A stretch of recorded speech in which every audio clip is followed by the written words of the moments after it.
না খেয়ে মরার চেয়ে গুলি খেয়ে মরবো। এদের সঙ্গে এরকম প্রতারণা করে নাই। এরা আমাদের বাড়ি ভাড়া 500 টাকা দিয়েছে। বলেন 500 টাকায় বাড়ি ভাড়া হয় কিনা? একটা শিশুর খাবার প্রতিদিন লাগে 1000 টাকা। আর আমাদেরকে মাইক কেড়ে নিয়েছে, আমাদের উপর সাউন্ড গ্রেনেড মেরেছে, গুলি চালিয়েছে, লাঠি চার্জ করেছে, অনেককে অ্যারেস্ট করেছে।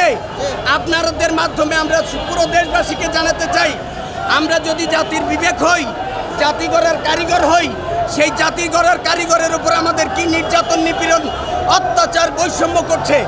আপনাদের কাছে বিনীত অনুরোধ, আপনাদের লিখনের মাধ্যমে আমাদের ন্যায্য দাবি যদি হয়, দাবির সপক্ষে আপনারা কথা বলবেন। আমরা এমনি না খেয়ে মরার চেয়ে গুলি খেয়ে মরবো, গুলি খেয়ে মরবো, এলাকা ছাড়বো না।